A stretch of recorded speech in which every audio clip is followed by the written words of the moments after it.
Enda asikanaka. Unoita kutambira nemarara kubva kugedhi uko. Zvinoshoresa muno Nkomboni shuwa.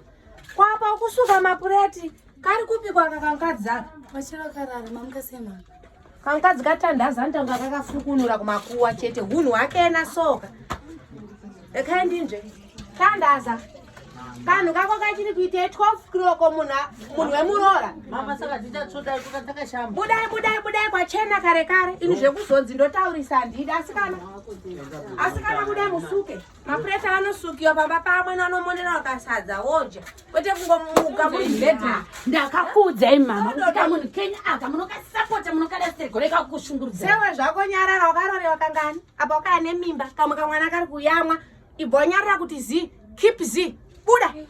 Wanje chakudze murora wenyu zvinorwadza. Wakaenda kuLondon 12 years ago. Anditi kuLondon kudzoka uri maoko ipapo unenge uri kutorwara zvako. Andidi zvangu nemashoko angu. Iwewe andidi muyedzo.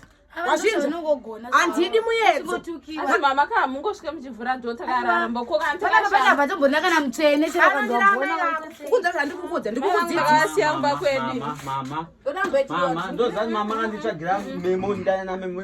Wai muchinitsvagira munoda naye makagara matata mumude munhu. Type ndoyo ungade kundimisira chinhu. Ndokuvhara wanja. Kana mchipita mahips ndokurova ndinokudhanda aimese pamuchabaundinjairira. Young lady.